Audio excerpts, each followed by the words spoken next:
shadow of your wings.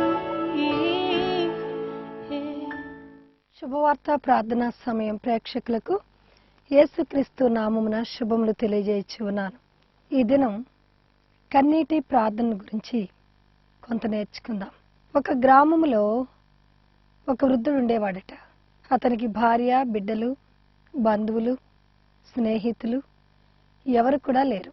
ఒంటరిగా ఉండి చింతతో ఏడుస్తూ ఉండేవాడట. అతడు ఏడ్చి ఏడ్చి ఏడ్చి అతని కన్నీరు అతని చుట్టూ ఒక చెరువుగా మారిందట. ఆ చెరువులో స్నానం చేయటానికి పక్షులు రావటం ప్రారంభించాయట. చెరువు చుట్టూ మొక్కలు మొలిచాయి, పూలు పూసాయి, సువాసనలు వెదజల్లుతున్నాయి. చెరువులో చేపలు వచ్చాయి. కళ్ళు తెరిచి చూశాడట. కొంతకాలానికి అతని చుట్టూ చెరువులో పక్షులు స్నానాలు చేస్తూ ఉన్నాయి. చెరువు చుట్టూ మొక్కలు పూలు పూసి సువాసనలు వెదజల్లుతూ ఉన్నాయి. చెరువులో చేపలు గంతులు వేస్తూ ఉన్నాయి. ఈ వింతను చూచిన వృద్ధునికి ఆశ్చర్యం కలిగిందట. ఇదేమిటి, నా చుట్టూ ఇంత ఆహ్లాదకరంగా ఉంది అని తను చూచుకున్నప్పుడు నేను ఏడ్చిన కన్నీరు చెరువుగా మారింది అని అర్థమైందట. ఆ తర్వాత ఆ పక్షులను, చేపలను, చెట్లను, పువ్వులను చూచుకొని ఏడవటం మానివేశాడట. ఆనందంతో అతని హృదయం ఉప్పొంగిందట. కొంతకాలానికి ఈ చెరువు ఎండిపోవటం ప్రారంభించిందట. చెరువు ఎప్పుడైతే ఎండిపోయిందో దానిలో చేపలు చచ్చిపోయాయి. చెరువు ప్రక్కన ఉన్న మొక్కలు ఎండిపోయాయి. పక్షులు స్నానం చేయటానికి రావటం మానివేశాయి. అవన్నీ కూడా కలవరంతో ఆ వృద్ధుని దగ్గరికి వచ్చి, నాయనా, మీరు ఏడవటం వల్లనే కదా మేమింత ఆనందంగా ఉన్నాం. మీరు ఏడుపు మానివేశారు. మీ ఏడుపుల చెరువు ఎండిపోయింది, ఎండిపోతూ ఉంది గనుక మీరు మరలా ఏడవటం ప్రారంభించండి అన్నారట. ఆ వృద్ధుడు తిరిగి మరలా ఏడవటం ప్రారంభించాడట. ఒకని కన్నీరు మరొకరి జీవితాలకు ఆనందాన్ని కలిగిస్తూ ఉంది. మనము కన్నీటి ప్రార్థన చేయటం ద్వారా అనేకుల జీవితాలు కట్టబడతాయి. పాడైపోయిన స్థలాలు, పొలాలు, గృహాలు తిరిగి నిర్మించబడతాయి. మన కన్నీటి ప్రార్థన నశించుతున్న వారి యొక్క జీవితాలకు గొప్ప చిగురును లేక వెలుగును కృమ్మరిస్తుంది. కనుక విశ్వాసులైన వారు, ప్రార్థనా పరులు కన్నీటి ప్రార్థన చేయటం కోట్లాది ప్రజలకు ప్రయోజనకరం. యోహాను సువార్త 11వ అధ్యాయము 35వ వచనములో యేసు ప్రభువారు చనిపోయి 4 దినములు సమాధిలో ఉన్న లాజరు యొద్దకు మార్తా యేసు ప్రభువారిని తీసుకుని వెళుతూ ఉండగా వెళ్ళారు. ఆమె దుఃఖమును, ఆ యూదా జనాంగం యొక్క దుఃఖమును చూచి యేసు కన్నీరు విడిచెను అనే మాటలు యోహాను సువార్త 11వ అధ్యాయము 35వ వచనంలో మనం చూడగలం. యేసు ప్రభువారు మార్తా దుఃఖమును చూచి ఆపుకోలేకపోయారు. ఆయన కూడా వారిని, వారి జనాంగము లాజరు కొరకు ఏడుస్తున్న ఏడ్పును చూచి యేసు ప్రభువారు కూడా కన్నీరు కార్చారు. యేసు ప్రభువారి యొక్క కన్నీరు సమాధిలో ఉన్న లాజరును లేపింది. గొప్ప సజీవ సాక్షిగా నిలువబెట్టింది. అలాగే యేసు ప్రభువారు లూకాసు వార్తలో యెరూషలేమును చూచి కూడా ఏడ్చారు. ఆ పట్టణములకు రాబోతున్న దుస్థితిని, ఆ పట్టణం ఎలా శపించబడుతుందో, ఆ పట్టణము ఏ విధంగా ప్రభువారు ఆ యొక్క వీధులలో తిరుగుతూ తన రక్తాన్ని చిందిస్తారో, తద్వారా ఆ పట్టణములకు ఎలాంటి శాపము కలగబోతుందో యేసు ఎరిగిన వాడై పట్టణమును చూచి ఏడ్చాడు. మేము కూడా యెరూషలేమును దర్శించినప్పుడు మేము చూసాం, మౌంట్ ఆఫ్ యాగనీ అనే ఒక బోర్డు అక్కడ కనబడుతూ ఉంటుంది. యేసు ప్రభువారు అక్కడ నిలవబడి ఏడ్చిన స్థలం అది. ఆ పట్టణాన్ని చూచి యేసు ఏడ్చారు. ఆ పట్టణ గతిని, పరిస్థితిని చూచి యేసు ప్రభువారు ఏడ్చారు. కానీ ఈనాడు ఆ పట్టణము ప్రతి దినము లక్షలాది ప్రజలు దర్శించే యాత్రాస్థలముగా, ప్రపంచమునకి ఒక కేంద్రముగా అది మారిపోయింది. యేసు ప్రభువారి కన్నీరు యెరూషలేము పట్టణాన్ని ఒక చారిత్రాత్మకమైన పట్టణముగా, ప్రపంచమంతయు గుర్తించే పట్టణముగా మార్చింది. కనుక మనము కూడా కన్నీరు కార్చి ప్రార్థన చేయాలి.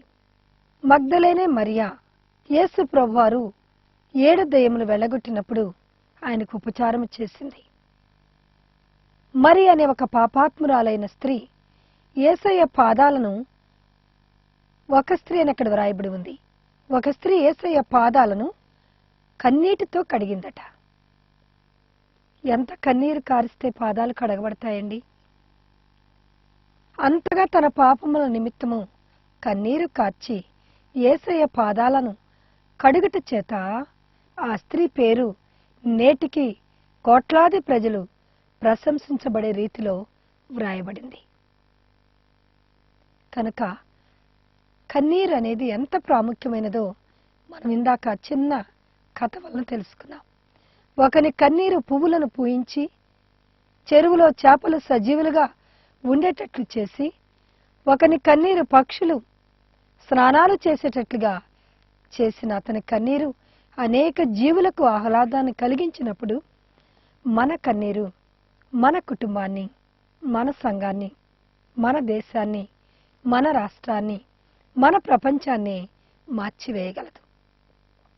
కనుక యేసు ప్రభువారు కూడా ఈ లోకంలో ఉన్నప్పుడు హెబ్రీలకు రాసిన పత్రిక 5వ అధ్యాయంలో అంటున్నాడు, 7వ వచనములో, శరీరధారిగా ఉన్న దినములలో ఆయన కూడా మహావేదనతోనూ రోదనతోనూ కన్నీరు కార్చి ప్రార్థనలను, యాచనలను చేసెను అని వ్రాయబడి ఉంది. యేసు ప్రభువారే ఈ లోకంలో ఉన్నప్పుడు కన్నీరు కార్చి ప్రార్థించినట్లు, మార్త కన్నీరును చూచి ఆయన కన్నీరు కార్చినట్లు, అలాగే యెరూషలేమును చూచి ఆయన కన్నీరు కార్చినట్లు మనము కూడా కార్చవలసిన వారమై ఉన్నాం. నశించుచున్న ఆత్మల కొరకు మనము కన్నీటి ప్రార్థన చేయవలసిన వారమై ఉన్నాం. శ్రమలు మన జీవితాల్లో వచ్చినప్పుడు ఆటోమేటిక్గా మనకు కన్నీరు వస్తుంది. కనుక కన్నీటి ప్రార్థన అనేది విశ్వాసకి చాలా చాలా ప్రాముఖ్యమైనదని మీకు తెలియజేయచ్చు ఉన్నాను. కన్నీటి జీవితం ముగింపు కాదు, అది విజయమునకు సూచన. యేసు ప్రభువారు ఈ లోకంలో ఉన్నప్పుడు దుఃఖపడుచున్న వారు ధనిలు, వారు ఓదార్చబడుదురు అన్నారు. కొన్నిసార్లు మన జీవితంలో ఎక్కువ కాలము దుఃఖమే ఉంటుంది, తక్కువ కాలము సంతోషం ఉంటుంది. అయినప్పటికీ చింతించనక్కరలేదు. ప్రభువారు ఇచ్చిన వాగ్దానం, దుఃఖపడి మీరు ధనిలు, పరలోకములో మీరు ఓదార్చబడతారు. తండ్రి మిమ్మల్ని ఓదారుస్తారు, తన సింహాసనం పైన మిమ్మల్ని కూర్చోపెడతారు. కనుక మీరు ధన్యులు అని ప్రభువారు చెప్పారు.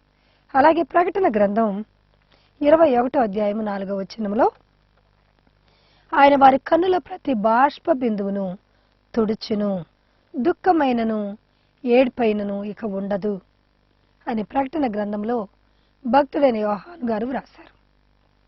యేసు ప్రభువారు మన కన్నీటి యొక్క ప్రతి బాష్ప బిందువును, ప్రతి కన్నీటి బొట్టును ఆయన తుడిచివేస్తారు. ఈ లోకములో దుఃఖముతో, బాధతో, వ్యాధితో, నిందలతో, అవమానములతో, తొందరలతో, కలవరములతో, అనారోగ్యములతో, అప్పులతో, సకల విధములైన బాధలతో ఒకవేళ నువ్వు కుమిలిపోచున్నావేమో, దుఃఖములో ఉన్నావేమో, ప్రభువారు నీకు ఇచ్చిన వాగ్దానము ప్రకటన గ్రంథం 21వ అధ్యాయం 4వ వచనములో, నీ దుఃఖమును, ఏడ్పును ఆయన తీసివేసి ఇక ఎన్నటికి నువ్వు దుఃఖించినంతటి ఆనందాన్ని ప్రభువానికి ఇవ్వబోచు ఉన్నారు.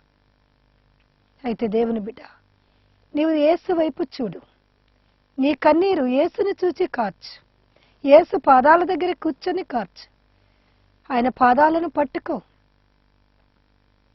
దుఃఖించు, రోదించు. యాకోబు కూడా తన శ్రమలో రాత్రంతా ఒక్కడే మిగిలిపోయి ఆదికాండం 32వ అధ్యాయంలో యొబ్బేకు రేవు దగ్గర ఒంటరిగా మిగిలిపోయి ప్రార్థన చేశాడు. భార్యలను, బిడ్డలను, పనివారిని, గొర్రెలను, మందలను పంపివేసి ఒంటరిగా మిగిలిపోయి తన యొక్క దుఃఖమును, తన బాధను, తన అన్నయ్యన ఏశావు ద్వారా పొందబోచున్న శ్రమను జ్ఞాపకము చేసుకుని ప్రార్థించాడు. దేవుడు తన శత్రువైన తన అన్నయ్యైన ఏశావును మిత్రునిగా మార్చాడు. సమాధానముతో వెళ్ళి తన అన్నను కలుసుకున్నాడు. సంతోషముతో తన స్వదేశములో జీవించాడు. ఒక రాత్రి విజ్ఞాపన, ఒక రాత్రి పట్టుదల ప్రార్థన అతనిని దేవుని దూతను ఆయన ఎదుగు దించేటట్లుగా చేసింది, పోరాడేటట్లుగా చేసింది, జయమును పొందుకునేవాడిగా చేసింది. దేవునితో, దేవుని దూతతో పోరాడాడు. నీవు నన్ను దీవించే వరకు నేను నిన్ను విడిచిపెట్టను అని ప్రార్థించాడు. కనుక అతని జీవితంలో శత్రువులను దేవుడు మిత్రులుగా మార్చివేశాడు. మీకు శత్రువులు ఉన్నారా? ఉన్నట్లయితే రాత్రంతా ప్రార్థన చేయండి, కన్నీటి ప్రార్థన చేయండి. పాప శాపములు మన కుటుంబాలను వెంటాడుచు ఉన్నాయా? ప్రార్థన చేద్దాం. కన్నీటి ప్రార్థన. కన్నీటి ప్రార్థన మనల్ని ప్రభు యొక్క హృదయాన్ని కరిగించి వేస్తుంది. వెంటనే జవాబును క్రిందకు దించుతుంది. కనుక ప్రియ విశ్వాసి, కన్నీటి ప్రార్థన చేయుట మరచిపోవద్దు.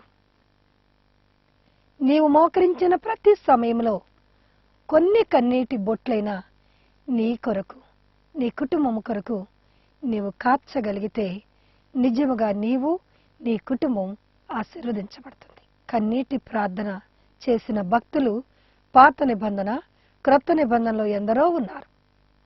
దావీదు గొప్ప ప్రార్థనాపరుడు, కన్నీటి ప్రార్థనాపరుడు. అబ్రహాము గొప్ప ప్రార్థనాపరుడు. ఇర్మియా విలాప ప్రవక్త. ఆయన ప్రార్థనకు మోకరించినప్పుడల్లా కన్నీరు కార్చేవాడు. అలాగే బైబిల్ గ్రంథములో ఎందరో భక్తులు కన్నీటి ప్రార్థనను చేశారు. హిజ్కియా కూడా తన శ్రమలో, తన వ్యాధిలో కన్నీరు కార్చి ప్రార్థన చేశాడు.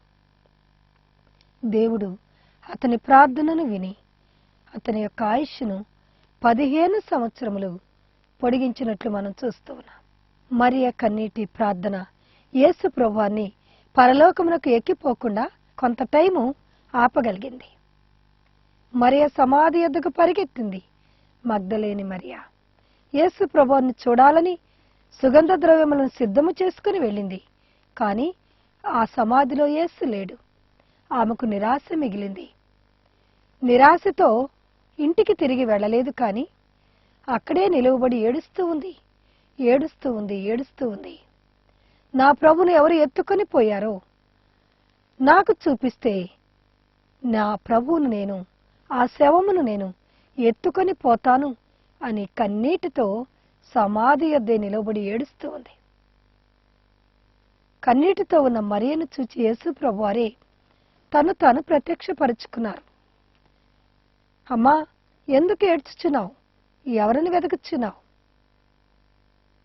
అన్నప్పటికీ మరియా దుఃఖములో ఉంది గనుక యేసు ప్రభువాన్ని గుర్తించలేదు. మరలా యేసు ప్రభువారు మరియా అని పిలిచారు. ఈ పిలుపు నన్ను బాగా పిలిచిన స్వరం ఇది.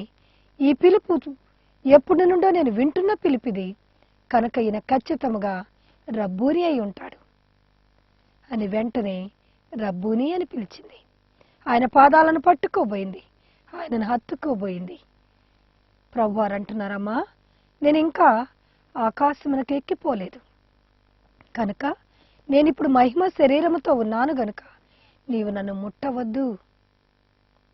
చూడండి, మగ్దలేనే మరియ యొక్క కన్నీటి ప్రార్థన పాతాళములో నుండి పరలోకమునకు వెళుచున్న యేసు ప్రభువాన్ని కొన్ని క్షణాలు ఆపివేసింది.